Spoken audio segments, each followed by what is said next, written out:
Hello dears, welcome to physics Wallah. എൻ്റെ എല്ലാ പ്രിയപ്പെട്ട കുട്ടികൾക്കും ഫിസിക്സ് വാലയിലേക്ക് ഹാർദമായ സ്വാഗതം. ഞാൻ നിങ്ങളുടെ സ്വന്തം രചന മിസ്. നമ്മുടെ മലയാളത്തിൽ നിന്നും ഷുവർ ആയിട്ട് ചോദിക്കുന്ന കുറച്ച് ക്വസ്റ്റ്യൻസും അതിൻ്റെ ആൻസേഴ്സും ആയിട്ടാണ് മിസ് എത്തിയിരിക്കുന്നത്.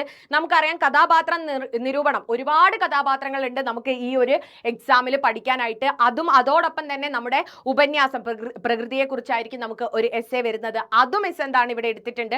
അതുപോലെ തന്നെ സുഹൃതഹാരങ്ങളിലെ ജാതീയത, സുഹൃതഹാരങ്ങളിലെ വരികൾ, ഇങ്ങനെയുള്ള കാര്യങ്ങളെല്ലാം തന്നെ എന്താണ് നമ്മൾ പഠിച്ചിരിക്കണം. അപ്പോൾ ആ രീതിക്കായിരിക്കും നമ്മുടെ ഈ ഒരു വീഡിയോ എന്ത് ചെയ്യുന്നത്, നിങ്ങളിലേക്ക് എത്തുന്നത്. അല്ലെങ്കിൽ നിങ്ങൾ പഠിക്കേണ്ട ചോദ്യങ്ങൾ മാത്രമാണ് ഇവിടെ തന്നിരിക്കുന്നത്. അപ്പോൾ എല്ലാവരും കൃത്യമായിട്ട് വീഡിയോ കാണണം, പറയുന്ന കാര്യങ്ങൾ ശ്രദ്ധിക്കണം, എഴുതിയെടുക്കേണ്ട കാര്യങ്ങൾ നിങ്ങൾ എഴുതിയെടുത്തോളാം. അപ്പോൾ നമുക്ക് ചോദ്യത്തിലേക്ക് കടക്കാം.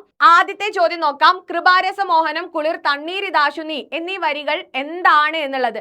കൃപാരസം അല്ലെ, നിനക്ക് കരുണയുണ്ടായിട്ട് നീ എന്താണ് എനിക്ക് കുറച്ച് ദാഹജലം തരൂ എന്ന് ഇവിടെ ആനന്ദൻ അല്ലെ അപേക്ഷിക്കുന്നതാണ്. ആരുടെ അടുത്ത്? നമ്മുടെ മാതങ്കിയുടെ അടുത്ത്. അവളുടെ ജാതിയും അതുപോലെ തന്നെ ഞാൻ താഴ്ന്ന ജാതിയാണ്, ഞാനൊരു ചാമർ സ്ത്രീയാണ് എന്നൊക്കെ പറയുന്ന സമയത്ത് ഇവിടെ ആനന്ദം പറയുന്നത്, ഞാൻ നിന്നോട് ജാതി അല്ല ചോദിക്കുന്നത്, നിനക്ക് കൃപയുണ്ടായിട്ട് നീ എന്താണ് കുറച്ച് വെള്ളം തരണം എന്നുള്ളതാണ്.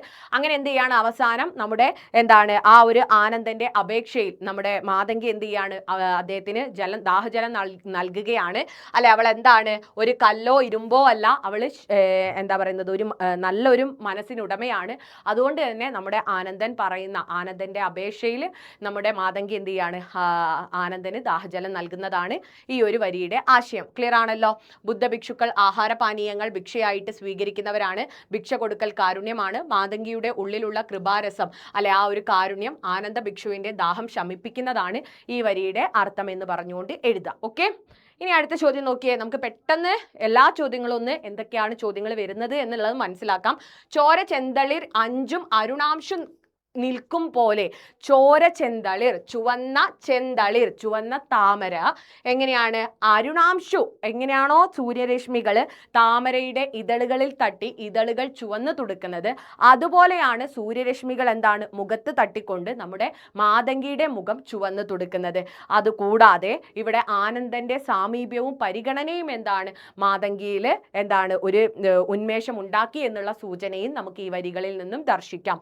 അല്ലെ, ചെന്തളിർ എന്ന് വെച്ച് കഴിഞ്ഞാൽ താമരയേക്കാൾ ഭംഗിയുള്ള മേനി, സൂര്യരശ്മികളാൽ മൂടി പ്രഭാതത്തിൽ അല്ലി ഇതളുകൾ കാട്ടി വിടർന്നു നിൽക്കുന്ന ചെന്താമരയോടാണ് ഇവിടെ മാതങ്കിയെ ഉപമിച്ചിരിക്കുന്നത്. എങ്ങനെയാണ് ചിരിയോടെ നിൽക്കുന്ന മാതങ്കിയെ കവി സാദൃശ്യപ്പെടുത്തിയിരിക്കുന്നത്.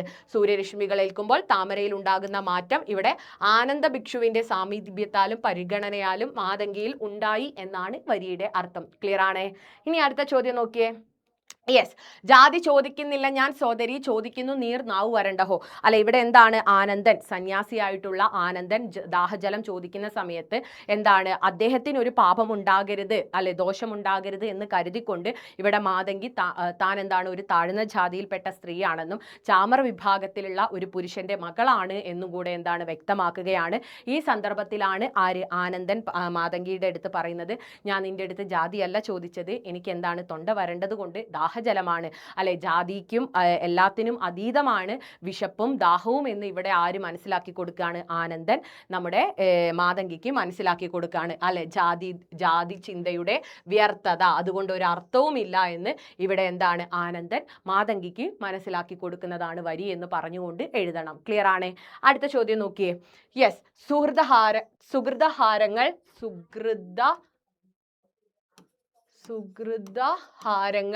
എന്ന തലക്കെട്ടിന്റെ ഔചിത്യം എന്താണ് എന്നതാണ് ചോദിച്ചത്. സുഹൃതം എന്ന് വെച്ചാൽ പുണ്യം, അതുപോലെ തന്നെ ഹാരം എന്ന് വെച്ചാൽ മാല.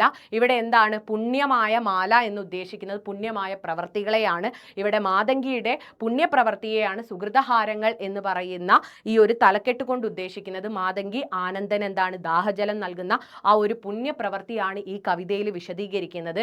അങ്ങനെയുള്ള ഒരു കവിതയ്ക്ക് എന്താണ് സുഹൃതഹാരങ്ങൾ, പുണ്യമായിട്ടുള്ള പ്രവൃത്തി എന്ന തലക്കെട്ട് തന്നെയാണ് ഉചിതം എന്ന് പറഞ്ഞുകൊണ്ട് നിങ്ങൾ എഴുതണം. നോക്കിയേ, പുണ്യപുഷ്പങ്ങൾ അഥവാ എന്താണ് പുണ്യതീർത്ഥം എന്നൊക്കെ നമ്മൾ പറയാറുണ്ട്. ഇവിടെ പുണ്യമായതെന്ന് ഉദ്ദേശിക്കുന്നത് മാതങ്കിയുടെ ആ ഒരു പുണ്യപ്രവർത്തിയെയാണ് എന്ന് പറഞ്ഞുകൊണ്ട് നിങ്ങൾ എഴുതിയാൽ മതി. മിസ് പറയുന്ന കാര്യം എഴുതിയാൽ മതി. ഇവിടെ എന്താണ് കുറച്ചുകൂടെ എന്താണ് ഒരു ഡെപ്തിലേക്ക് ഇറങ്ങിക്കൊണ്ടാണ് വിശദീകരിക്കുന്നത്. പക്ഷേ മിസ് ഇപ്പം പറഞ്ഞ കാര്യം നിങ്ങളെ മൈൻഡിൽ ഉണ്ടായിരിക്കണം. ഈ രീതിക്ക് വേണം നിങ്ങൾ വിശദീകരിക്കാൻ. എൻ്റെ മക്കൾക്ക് ക്ലിയർ ആണോ?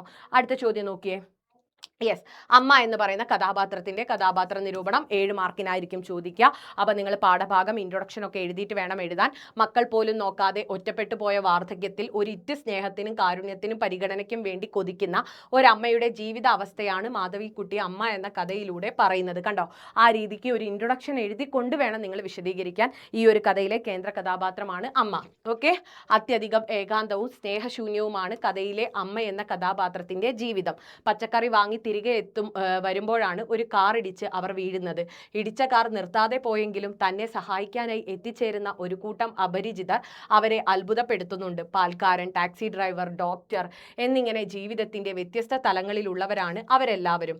ഓരോ ആളും അമ്മേ എന്ന സംബോധനയിലൂടെ അവരെ സമീപിക്കുമ്പോൾ ഉള്ളറകളിൽ നിന്നും അമ്മയുടെ ഒറ്റപ്പെടലിന്റെ തേങ്ങൽ ഉയരുന്നത് കേൾക്കാം. മക്കളിൽ നിന്ന് പണ്ട് കേട്ട ആ വിളി, ഇന്നും കേൾക്കാൻ ആഗ്രഹിക്കുന്ന ആ വിളി അവരെ ഭൂതകാലത്തെ ഓർമ്മകളിലേക്ക് ഇടയ്ക്കിടെ കൊണ്ടുപോകുന്നുണ്ട്. ദാരിദ്ര്യവും ഇല്ലായ്മയും വല്ലായ്മകളും വാർദ്ധക്യത്തിന്റെ അവശതകളും അവരെ ഏറെ തളർത്തിയിട്ടുണ്ട്. വാർദ്ധക്യത്തിൽ അവരെ ഒറ്റപ്പെടുത്തി വിദേശത്തേക്ക് പോയ മക്കൾ വർഷങ്ങളായി അവരെ തിരിഞ്ഞു നോക്കിയിട്ട് എങ്കിലും തൻ്റെ മക്കളെ കുറ്റപ്പെടുത്താനോ ശകാരിക്കാനോ അവർ തയ്യാറാകുന്നില്ല. മക്കളോടുള്ള തൻ്റെ കടമകളെല്ലാം നിറവേറ്റിയെന്ന ചാരിതാർത്ഥ്യത്തോടെ ആരോടും ഒരു പരിഭവങ്ങളും പരാതികളുമില്ലാതെ മക്കളുടെ ഒരു ഇറ്റ് സ്നേഹത്തിനും കരുതലിനുമായി കാത്തിരിക്കുന്ന മാതൃസ്നേഹത്തിന്റെ പ്രതിരൂപമായിട്ടുള്ള ശക്തമായൊരു കഥാപാത്രമാണ് അമ്മ. എന്നിട്ട് അമ്മ പറയുന്ന കുറച്ച് സംഭാഷണങ്ങളൊക്കെ എഴുതിക്കൊണ്ട് വേണം നിങ്ങൾ അമ്മയുടെ കഥാപാത്ര നിരൂപണം എഴുതാൻ വേണ്ടിയിട്ട്. അമ്മയുടെ കഥാപാത്ര നിരൂപണം മാത്രമല്ല, സെൻട്രൽ ക്യാരക്ടേഴ്സിന്റെ കഥാപാത്ര നിരൂപണം മാത്രമായിരിക്കില്ല ചോദിക്കുക. അത്ര തന്നെ ഇമ്പോർട്ടൻസ് ആയിട്ടുള്ള അല്ലെങ്കിൽ ഇമ്പോർട്ടൻ്റ് ആയിട്ടുള്ള മറ്റ് കഥാപാത്രങ്ങളുടെ മറ്റ് ക്യാരക്ടർ സ്കെച്ചൊക്കെ എന്താണ് ചോദിക്കാറുണ്ട്. ഇവിടെ നമുക്ക് ബൊലേറാമിൻ്റെതും എന്താണ് കഴിഞ്ഞ വർഷമൊക്കെ ചോദിച്ച് കണ്ടിട്ടുണ്ട്. മാനവികതയുടെ പ്രതീകമാണ്. നേരത്തെ പറഞ്ഞ ഇൻട്രൊഡക്ഷൻ എഴുതിയിട്ട് നിങ്ങൾ പറയാം. ഇതിലെ മറ്റൊരു കേന്ദ്ര കഥാപാത്രമാണ് ബൊലേറാം. മാനവികതയുടെ പ്രതീകമാണ്. അമ്മ എന്ന കഥയിലെ ഒരു സാധാരണ പാൽക്കാരനാണ് ബൊലേറാം. കാറിടിച്ച് താഴെ വീണ് കിടക്കുന്ന വൃദ്ധയെ സഹായിക്കാൻ ആദ്യം ഓടിയെത്തുന്നതും തുടർന്ന് ടാക്സി ഡ്രൈവറെ ഏർപ്പാടാക്കി ആശുപത്രിയിൽ എത്തിക്കുന്നതും അദ്ദേഹമാണ്. അപകടത്തിൽപ്പെട്ട ആ വൃദ്ധയെ അമ്മ എന്നാണ് ബൊലേറാം സംബോധന ചെയ്യുന്നത്. അത് മറ്റുള്ളവർക്കും ഏറെ കൗതുകം ആകുന്നുണ്ട്. എൻ്റെ അമ്മയാണെങ്കിൽ അവരെ ഞാൻ വയ്യാത്ത കാലത്ത് പുറത്തു വിടില്ല എന്നുള്ള ബൊലേറാമിൻ്റെ വാക്കുകൾ മാതാപിതാക്കളെ സുരക്ഷിതമായിട്ട് സംരക്ഷിക്കേണ്ടതിൻ്റെ ബാധ്യത മക്കൾക്കാണ് എന്ന ബോധ്യം നമ്മളിൽ ഉണ്ടാക്കുന്നു. അപകടം റിപ്പോർട്ട് ചെയ്യാൻ വെപ്രാളപ്പെടുന്ന പോലീസുകാരനോട് ബൊലേറാം ദേഷ്യപ്പെടുന്നുണ്ട്. അപകടത്തിൽപ്പെട്ട ആളെ ആശുപത്രിയിൽ എത്തിക്കുന്നതിന് പകരം ഔദ്യോഗികമായിട്ടുള്ള തൻ്റെ കൃത്യം പൂർത്തിയാക്കാനാണ് പോലീസുകാരൻ ശ്രമിക്കുന്നത്. അതേസമയം ഒരു സാധാരണ മനുഷ്യത്വത്തിൻ്റെ പ്രതീകമായിട്ട് മാറുന്നത് നമുക്ക് ആരിലൂടെ കാണാം? ബൊലേറാമിലൂടെ കാണാം എന്നൊക്കെ പറഞ്ഞുകൊണ്ട് നിങ്ങൾ എഴുതുക. അതുപോലെ തന്നെ മറ്റൊരു കഥാപാത്ര നിരൂപണമാണ് ആരുടേത്? ഡോക്ടർ കെയുടേത്. അപ്പോൾ ഡോക്ടർ കെയുടെ, നമ്മളെ ആന ഡോക്ടർ എന്നൊക്കെ വിളിക്കുന്ന ഡോക്ടർ കെയുടെ എന്താ പറയുന്നത്, കൃഷ്ണമൂർത്തിയുടെ കഥാപാത്ര നിരൂപണം ചോദിക്കാം. അപ്പം നമുക്ക് എങ്ങനെ എഴുതാം? അപ്പോൾ പാഠഭാഗം ഇൻട്രൊഡക്ഷൻ ഒക്കെ എഴുതിയിട്ട് പറയാം. ഈ ഒരു കഥയിലെ കേന്ദ്ര കഥാപാത്രമായ ഡോക്ടർ കെ ഒരു മൃഗ ഡോക്ടർ മാത്രമല്ല, മൃഗങ്ങളുടെ ക്ഷേമത്തിനായി സ്വയം സമർപ്പിച്ച ഒരു വ്യക്തി കൂടെയാണ്. അദ്ദേഹത്തിൻ്റെ അനുകമ്പയും വൈദഗ്ധ്യവും സഹപ്രവർത്തകരിൽ നിന്നും ബഹുമാനം നേടിയെടുക്കുന്നു. ഡോക്ടർ കെയുടെ സ്നേഹം മനുഷ്യരിൽ മാത്രം ഒതുങ്ങുന്നില്ല. അദ്ദേഹത്തിൻ്റെ ജീവിതം ആനകൾക്കായി സമർപ്പിച്ചിരിക്കുന്നു. അവയുടെ വേദന അദ്ദേഹത്തിൻ്റെ സ്വന്തം വേദനയാണ്. ഈ രാത്രിയെന്നോ പകലെന്നോ ഭേദമില്ലാതെ അദ്ദേഹം സേവന നിരതനാണ്. കുട്ടിയാനയുടെ മുറിവ് ഭേദമാക്കാൻ അദ്ദേഹം അർദ്ധരാത്രിയിൽ എഴുന്നേൽക്കുന്നതും അതിൻ്റെ ക്ഷേമത്തിൽ അഗാധമായിട്ടുള്ള ആശങ്ക പ്രകടിപ്പിക്കുന്നതും ഇതിനുദാഹരണങ്ങളാണ് എന്നൊക്കെ പറഞ്ഞുകൊണ്ട് എഴുതാം. ഡോക്ടർ കെ പ്രകൃതിയുടെ ഭാഗമാണ്. അദ്ദേഹം ആനകളെ മാത്രമല്ല അവയുടെ ആവാസ വ്യവസ്ഥയെയും സ്നേഹിക്കുന്നു. ഈ സ്നേഹത്തിന് ഡോക്ടർക്ക് പ്രതിഫലം ആവശ്യമില്ല. കുട്ടിയാന അദ്ദേഹത്തെ തേടി കിലോമീറ്ററുകൾ സഞ്ചരിച്ചെത്തിയതും വർഷങ്ങൾക്ക് മുൻപ് താൻ കണ്ട കുട്ടിയാനയുടെ മുഖം ഇപ്പോഴും തിരിച്ചറിയാൻ അദ്ദേഹത്തിന് കഴിയുന്നതും ഈ നിരുപാധികമായിട്ടുള്ള സ്നേഹത്തിൻ്റെ തെളിവാണ്. ഡോക്ടർ കെ എന്ന കഥാപാത്രം നിസ്വാർത്ഥ സേവനത്തിൻ്റെയും മനുഷ്യൻ്റെ പ്രകൃതിയോടുള്ള മൃഗങ്ങളോടുമുള്ള സ്നേഹത്തിൻ്റെയും ബന്ധത്തിൻ്റെയും പ്രതീകമാണ്. അദ്ദേഹത്തിൻ്റെ ജീവിതം നമ്മൾ എങ്ങനെ പ്രകൃതിയുമായി ഇണങ്ങി ജീവിക്കണം എന്നതിൻ്റെ ഒരു പാഠപുസ്തകമാണ്. കുമാരനാശാൻ്റെ വരികളും നോവലിലെ ഈ ഒരു ഭാഗവും ഒക്കെ എന്താണ്, അല്ലെങ്കിൽ നിങ്ങൾ പറയാം ഈ ഒരു ഡോക്ടർ കെ സ്നേഹത്തിൻ്റെയും കരുണയുടെയും ശക്തി നമ്മളെ ഓർമ്മിപ്പിക്കുന്നു എന്നൊക്കെ പറഞ്ഞുകൊണ്ട് നിങ്ങൾ എഴുതിയാൽ മതി. ക്ലിയർ ആണേ? യെസ്. പിന്നെ അതുപോലെ തന്നെ ഈ ഒരു പാഠഭാഗത്ത് നിന്ന് ചോദിക്കാൻ സാധ്യതയുള്ള ഒരു ചോദ്യമാണ് ഡോക്ടർ കെയും ആനകളും തമ്മിലുള്ള വൈകാരികമായിട്ടുള്ള ബന്ധം അല്ലെ. അതിൽ നിങ്ങൾ പറയണം ഡോക്ടർ കെ ആനകൾക്ക് വെറും ഒരു ഡോക്ടർ അല്ല, സുഹൃത്തും രക്ഷകനുമാണ്. ഡോക്ടർ ആകട്ടെ ആനകളോട് വെറും ഒരു മൃഗം എന്നതിനു അപ്പുറമുള്ള ആത്മബന്ധമുണ്ട്. കുപ്പിച്ചില്ല് തറഞ്ഞു കയറിയിട്ടുള്ള ഗുരുതരാവസ്ഥയിലായ ഒരു പിടിയാനയെ ഡോക്ടർ കെ രക്ഷപ്പെടുത്തിയിരുന്നു. വർഷങ്ങൾക്ക് ശേഷം ഇതേ അവസ്ഥയിലായ കുട്ടിയാന അമ്മയെ രക്ഷപ്പെടുത്തിയ ഡോക്ടറുടെ അരികിലേക്ക് മുറിവേറ്റ കാലുമായി കിലോമീറ്ററോളം സഞ്ചരിച്ച് എത്തിച്ചേരുന്നത് ഈ ഒരു ആത്മബന്ധത്തിന് കാരണമാണ്. അവർ തമ്മിലുള്ള വൈകാരിക ബന്ധം സൂചിപ്പിക്കുന്ന നിരവധി സന്ദർഭങ്ങൾ നമുക്ക് നോവൽ ഭാഗത്ത് കാണാൻ സാധിക്കും. ഏതൊക്കെയാണ്? ഒന്ന്, ഡോക്ടർ പറയുന്നു ഈസി ഈസി എന്ന് പറയുന്നത്. അതുപോലെ തന്നെ എന്താണ്, അദ്ദേഹത്തിന്റെ തോളിൽ ആന തുമ്പിക്കൈ വെക്കുന്നത്. പിന്നെയോ ഡോക്ടർ കുട്ടിയാനയെ മുമ്പ് കണ്ടിട്ടുണ്ട് എന്ന് പറഞ്ഞ് തിരിച്ചറിയുന്നത്. അഥവാ 1.5 വർഷം മുമ്പ് അമ്മ ആനയെ ചികിത്സിച്ചപ്പോൾ ഒപ്പമുണ്ടായ ആനയാണ് ഇത് എന്ന് പറയുന്നത് അവർ തമ്മിലുള്ള ആത്മബന്ധമാണ്. ഹി ഈസ് എ ടസ്കർ അല്ലെ, ഒരു പിടിയാനയാന്ന് പറയുന്നു അല്ലെ ഈ മൈ ആൽഫ മെയിൽ എന്ന് പറയുന്നത്. അങ്ങനെയൊക്കെ എന്താണ്, ഈ കുട്ടിയാനയെ ചികിത്സിച്ച ശേഷം ഡോക്ടർ കെയും ആഖ്യാതാവും മടങ്ങാൻ തുടങ്ങുമ്പോൾ ആനക്കൂട്ടം ഒന്നടങ്കം ചിഹ്നം വിളിക്കുന്നത്, നന്ദി സൂചകമായിട്ട് ചിഹ്നം വിളിക്കുന്നത്, ഇതൊക്കെ എന്താണ്, ആനയും അതുപോലെ തന്നെ ഡോക്ടർ കെയും തമ്മിലുള്ള ആത്മബന്ധം എന്താണ് മനസ്സിലാക്കുന്ന വരികളാന്നൊക്കെ പറഞ്ഞുകൊണ്ട് എഴുതിക്കൊള്ളണം. ക്ലിയർ ആണ്? യെസ്. ഇനി അതുപോലെ തന്നെ നമുക്ക് നമ്മുടെ ഈ ഒരു എക്സാമിൽ ചോദിക്കാൻ ഏറ്റവും കൂടുതൽ സാധ്യതയുള്ള മറ്റൊരു ചോദ്യമാണ് പ്രകൃതി സ്നേഹത്തെക്കുറിച്ച് അല്ലെങ്കിൽ പ്രകൃതി സംരക്ഷണത്തെക്കുറിച്ച്. അപ്പോൾ അതും കൂടെ നമുക്ക് എന്ത് ചെയ്യാം, ഒരു എസ്സേ ആയിട്ട് പഠിച്ചു വെക്കണം, നിങ്ങൾ എഴുതി വെക്കണം. ഓക്കെ. അപ്പോൾ നിങ്ങൾ ആദ്യം തലക്കെട്ട് കൊടുക്കുക, പ്രകൃതിയെ സ്നേഹിക്കാം നല്ല നാളേക്കായി എന്ന് പറഞ്ഞിട്ട് നിങ്ങൾ പറയാം, നാളെയുടെ പ്രതീക്ഷയിലാണ് നാം എല്ലാവരും ജീവിക്കുന്നത്. നല്ല ജോലി, വലിയ വീട്, നല്ലൊരു കുടുംബം, അങ്ങനെ ഓരോരുത്തർക്കും നാളെയെക്കുറിച്ചുള്ള ഒരുപാട് സ്വപ്നങ്ങളും പ്രതീക്ഷകളുമുണ്ട്. പക്ഷെ അതിനിടയ്ക്ക് നാം മറന്നു പോകുന്ന ഒരു കാര്യമുണ്ട്, നമ്മുടെ ഭൂമിയുടെ നാളെയെക്കുറിച്ച്, നമ്മുടെ ഭൂമിയുടെ ഭാവി, നമ്മുടെ നിലനിൽപ്പ്, നമ്മുടെ സന്തോഷം, ഇവയെല്ലാം അഭേദ്യമായി ബന്ധപ്പെട്ടിരിക്കുന്നവയാണ്. നല്ല ഒരു നാളെ സ്വപ്നം കാണുന്ന നാം അതിനായിട്ട് പ്രകൃതിയെ സ്നേഹിക്കാൻ കൂടി പഠിക്കേണ്ടതുണ്ട്. ഇങ്ങനെ പറഞ്ഞൊരു ഇൻട്രൊഡക്ഷൻ കൊടുക്കാം. പ്രകൃതിയെ സ്നേഹിക്കാം നല്ല നാളേക്കായി എന്ന വിഷയത്തിൽ ഇതിവിടെ നിങ്ങളൊന്ന് ഇത് ഒഴിവാക്കിടാ, ഇതിന് വീണ്ടും റിപ്പീറ്റേഷൻ ആണ്.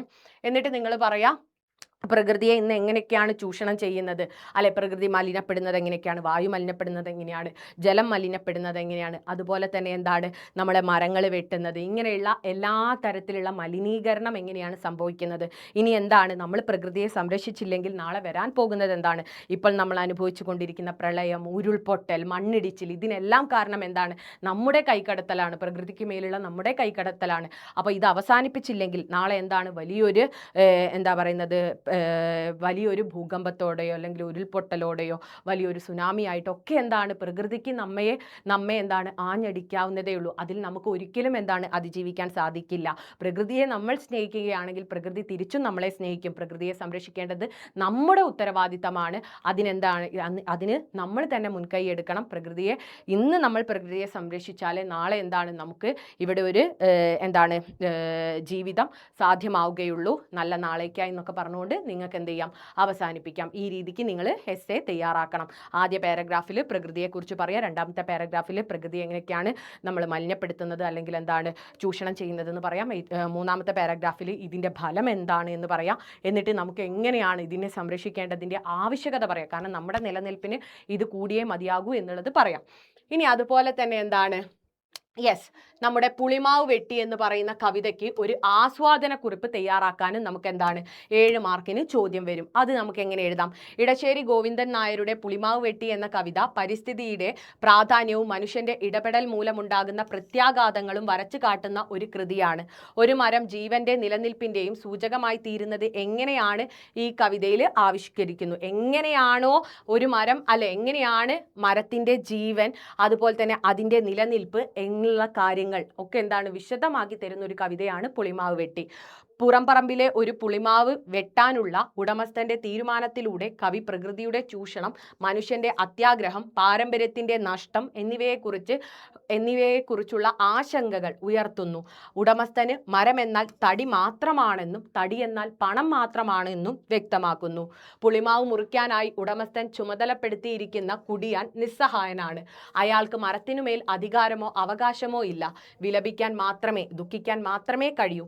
പുളിമാവ് വെട്ടിയപ്പോൾ പ്രകൃതിയുടെ വിവിധ ഘടകങ്ങൾ വേദനിക്കുകയും പ്രതികരിക്കുകയും ചെയ്യുന്നതായി കവി പറയുന്നു.